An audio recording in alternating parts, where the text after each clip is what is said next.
नशीब तर तुझे, पण कधी विठ्ठलाच्या चरणावर मस्तक ठेवताना दिसली नाहीस. ती फार सुशिक्षितपणे सांगतोय, I don't believe in God. Okay, हरकतच नाही ग माय. तुम्ही देवाला मानत नाही याच्यात काहीच वावग नाही, कारण देवाला मानायला पुण्य फार लागतं. बहुत सुकृताची जोडी म्हणून विठ्ठली आवडी. देव उगाच आवडतो नाही ना महाराज. उगाच कसा देव आवडेल? देव आहे तो, जगाचा मालक आहे, विश्वाचा नाथ आहे. तो उगाच कसा आवडेल मग? काही माणसं म्हणाली ताई निघाल तो कीर्तनाला पण आलो नाही. काय म्हणले आलतो पण जागा नव्हती, बसलो नाही. काही म्हणले शेवटपर्यंत बसलो पण काही कळलंच नाही. तुमची चुकच नाही. तुमचे पाय कीर्तनाकडे वळत नाही, तुम्हाला कीर्तन कळत नाही, तुमचं मन कीर्तनात स्थिरावत नाही, तर मायबाप यात तुमची चूक नाही. माऊली स्पष्ट सांगतात, तुम्ही गेलेलं पाप तुम्हाला या पवित्र मंडपात बसू देत नाही. हे सगळ्यात मोठं सत्य. मी नाही बरोबर नामाची निर्मुख तो नर पापल्या आणि मी धावया नपाडे कोणी. तुकोबाराय म्हणले तुका म्हणे नाड पाप ठाके हिता आड. स्वतःच हित ज्याला कळत नाही त्याला शहाणा तरी कसं म्हणावं रे? आणि कुठल्या बेसिसवर भगवंताचं अस्तित्व नाकारता आजची पिढी?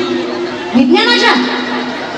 जेव्हा विज्ञान पळून पळून पळून यशाच्या शिखरावर गेलं, तिथं गेल्यावर त्याला जाणवलं अध्यात्म अगोदरच इथं बसलेलं होतं.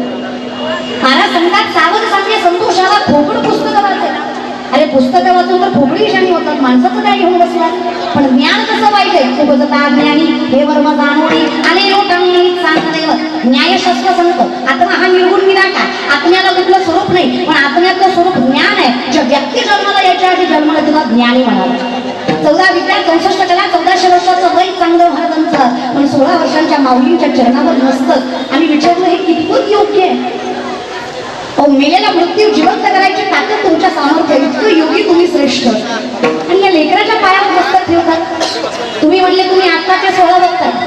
संप्रदायाचा विचार करा. आदिनाथ गुरु सकल सिद्धांचा मच्छिंद्र तयाचा मच्छिंद्राने बोल गोरक्ष मिळाला गहिनी प्रसादे निवृत्ती गातात ज्ञान देवा सार चोजले. ज्ञान देवे रक्षला पाया उभारले देवालया चुकिया झाला से.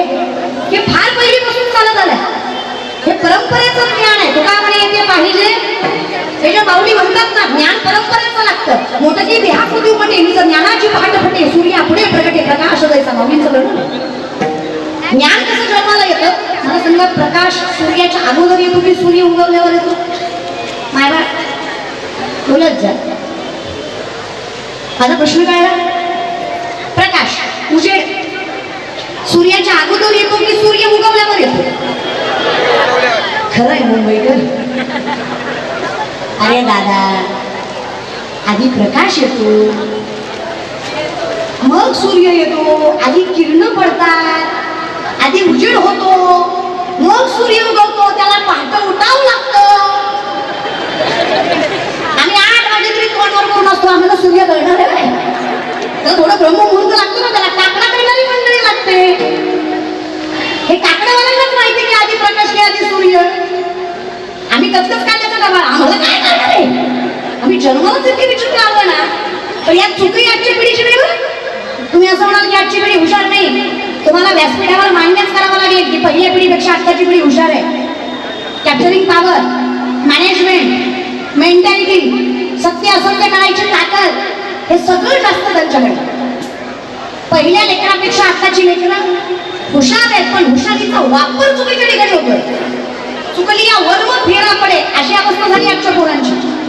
हे समजून घ्या. लेकरं वेळी नाही आहेत. फक्त विनंती एवढीच आहे की आम्हाला साधन करणारा कोणीतरी पाहिजे. ज्ञानोबाराय म्हटले मला मिळाला ज्ञान बुडगम्य ज्ञान देवा लाधले निवृत्तीने दिले माझ्या. मला सावध करणारा भेटला म्हणून माझं आयुष्य सुखी झालं, म्हणून मी ज्ञानी झाले. ज्ञान ताकद लक्षात ते नाही लागलं तरी काही हरकत नाही.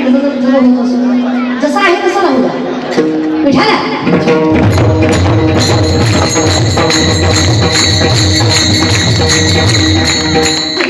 ज्ञानेश्वरी मधलं वर्णन आहे की जसा प्रकाश सूर्याच्या आधी येतो, प्रकाश हे सूर्याचं स्वरूप आहे, तरी बापाच्या आधी पोरग जन्माला येत आहे. हे असं शब्दशः घेऊ नका म्हणजे इथं प्रकाश लेकरू आहे, बाप सूर्य आहे, तरी सुद्धा कधी आधी सूर्य नाही, आधी प्रकाश आहे. अगदी तसं आधी ज्ञान आहे, मग आत्मा आहे. मग ज्ञानोबारायांचं ज्ञान उपजच आहे. एका लेकराची आई व्हायला 18 वर्ष पूर्ण लागतात, बरोबर नाही? बोलत जात. एक काम करा, कीर्तन झालं माझ्या पाकिटातलं थोडं थोडं देते तुम्हाला, पण बोला. तुम्हाला वाटायला लागलं हिला घ्यायचं आम्ही बोलायचं, देते बाई पण बोल. तुम्ही मुद्दाम करताय, मुद्दाम. तुम्हाला माझी जिरवायची. तुम्ही कीर्तन झालं मित्राला म्हणणार एवढी पोरगी वरडत होती, बोल बोल बघत होती आपल्याकडे, बोलूच नाही. कशा झाले मायवा. अरे 7 कोटी घरं सोन्याची लावण्याची, किती 7 घर शुद्ध कांचनाची. एका घराची चौकट, एक चौकट 22.5 क्विंटल. नागरामायणामध्ये वर्णन आहे. एका घराची एक चौकट 22.5 क्विंटल. बरं का, धोंड्याचा महिना एक चौकट 22.5 क्विंटल. आपल्या सासऱ्यानं अर्धा तोळा घातला तरी महिनाभर स्टेटस ठेवत होता, लाडाचा जावई गेला सासरवाडीला महिना. अरे अर्धा तोळ्यावर महिनाभर स्टेटस ठेवला. जगाच्या मालकाने अक्षय धन केलं, आयुष्यभर नाव घेतलं तरी कमी पडणार एवढे उपकार त्या विठ्ठलाचे आपल्यावर. एवढा विचार मी बघावते किती दिलं रे. आज आम्ही विचारलं देवा तू दिलंयस, हे आम्ही मान्य तरी कसं करावं. संसारिक लोक आम्ही, तर्क लावणारे लोक, वितर्क लावणारे लोक, भावनेवर विश्वास तरी कसा ठेवावा. तू दिसत नाही, तू जाणवत नाही, मग आम्ही तुला मानायचं कसं.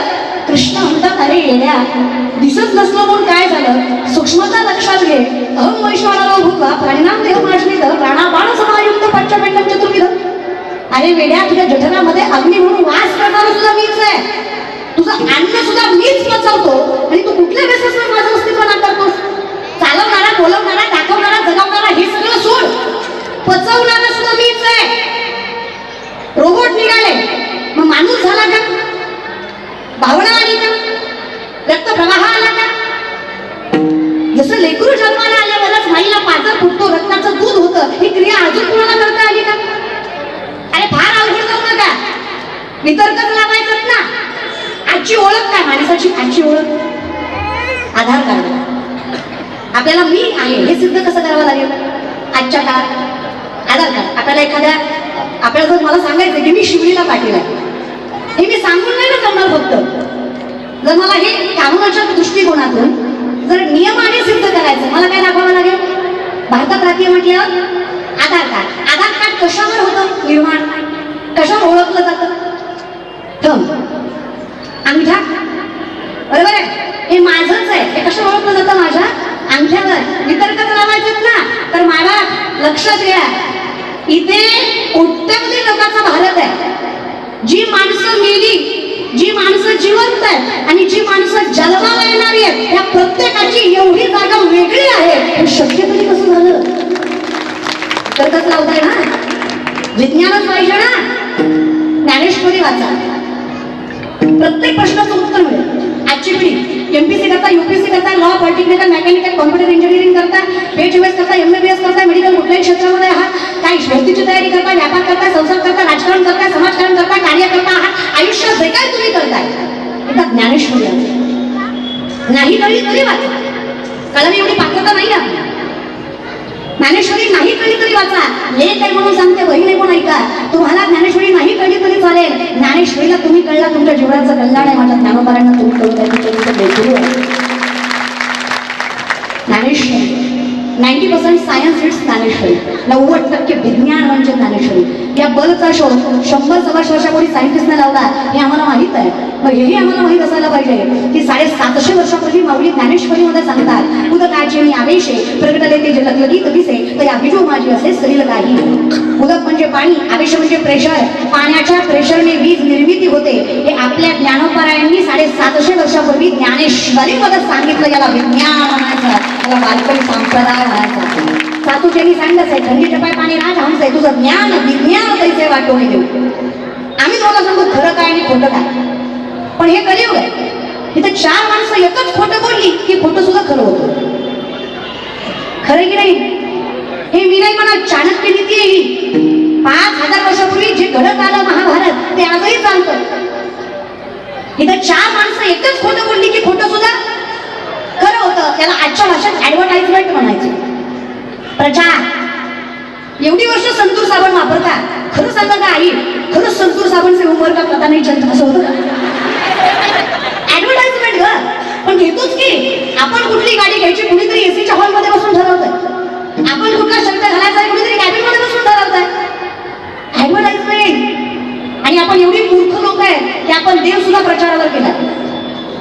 आपल्याकडे ज्या देवाचा प्रचार जास्त त्या देवाला गर्दी जास्त. खरं आहे की खोटं आहे? नंतर इमानदारीनं सांगा, पंढरीचा पांडुरंग काय आणि घरातला बाप काय? सगळं सारखंच आहे की रे? ज्याला बाप कळला नाही त्याला पंढरीचा पांडुरंग काय करायचं? पण आमचं तसं नाही. तिथं बसतच ठेवणार का? घेतलेला शिव्या देणार, नाकाच्या शेंड्या करून टाकल्यापर्यंत बाबाच्या कबरीत जातात. देव भेटला नाही. अरे तू बाप ठोकला कुठला मेंटॅलिटी पर वाटत चाललाय? काय बोलत होता? 10 दिवस गणपतीत बुडवताना बाबूराव आणि यश भेटणार. तू देव नाचवला. सक्सेसची काहीतरी कारणं असतील की नाही?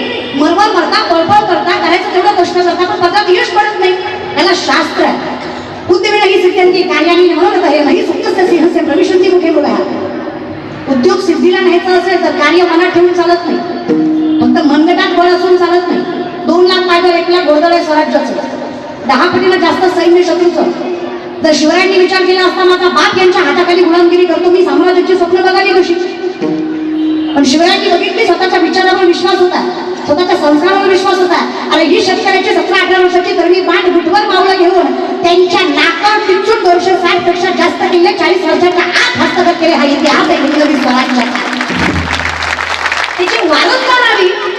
आम्ही छोट्या छोट्या गोष्टींना घाबरायचा.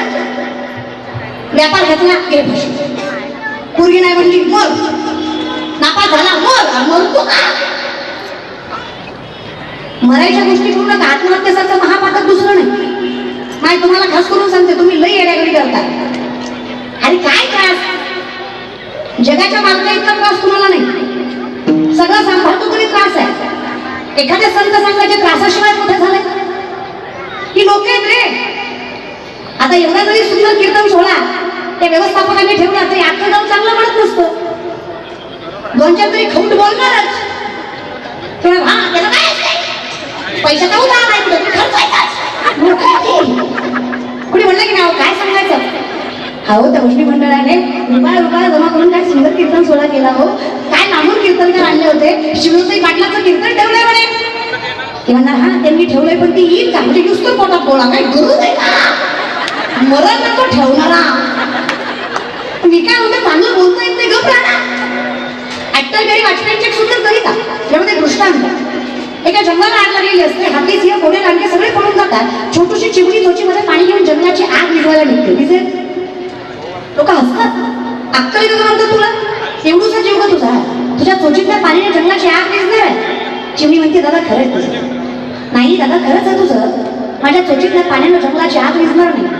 पण जेव्हा केव्हा जंगलाचा इतिहास लिहिला जाईल ना तेव्हा माझं नाव आग लावणारच नाही आग विझवणारच असं सगळ्यात जास्त महत्वाचं. आता चांगल्या कामात नसेलही मी पण वाईट कामात नसणार याचा विश्वास आहे. धर्मासारखं नाही वागता आलं, धर्माला करंट लागेल असं तरी नाही वाटलं. कळतंय ना? फार सोपं आहे रे. तुका म्हणे सोपे आहे सर्वांनी, फक्त शहाणा तो, फक्त ज्याला मानताय तो शहाणा पाहिजे. धनी म्हणतोय ना संसार असो नाही तर परमार्थ दोन्ही ठिकाणी मालक शहाणा पाहिजे. खरंय की नाही? मायमावल्या सासूनं बोलावं, सासऱ्यानं बोलावं, जावेनं बोलावं, नंदेनं बोलावं, सगळ्या गावानं हिंडवावं, फक्त नवऱ्यानं रात्री म्हणावं कशात टेन्शन किती मी आहे ना. बायको सामर्थ्यानं संसार करते, आनंदानं करते. खरंय की नाही? हे मी नाही म्हणत बरं, माऊली म्हणतात. तरी सगळ्याचा जिवाळा माझ्या सासरवास सांग. बाई सासरवास सुद्धा सहन करते, फक्त नवऱ्याचं प्रेम पाहिजे. खरं आहे ना? अगं माझं झालं नाही म्हणून तुम्हाला विचारते. खरं आहे ना? माझं झालं येईल मला तोपर्यंत सांगा. खरं आहे ना? म्हणजे घर थोडं इकडे तिकडे असलं तरी चालतंय. कोण चांगलं पाहिजे? परमार्थही तसंच आहे. शेंदरी घेतली दैवते म्हणाल तर त्रास होतो. माऊली म्हणतात देव नाही भेटला तर काही त्रास होत नाही. काही नाही, काही नाही. देव नाही भेटला तर काही त्रास होत नाही. भक्ता देव भेटला की लय त्रास होतो. आहा नो ही लय त्रास देतो नाही. तो नाही भेटलेला मला. आणि मला एक सांगा, देव आहे तो, देव आहे असा कसा? तर विचार करत जा की जसेची वाट पैसे जसेची वाटेला पाहता पैसेची गावा नाही येता बाळपणी तसं गदावरील होते. माऊलीचं वर्णन आहे. उगच कसं होईल? उगच नाही होणार. जन्मोजन्मी आम्ही बघू तेव्हा मुखात नाव येतं आणि तुम्ही म्हणाल देव येतोय असं नाही. बरोबर आहे. देवाला स्मरायचं ना. देवा समजून घ्यायचा शंकराचार्य म्हणतात.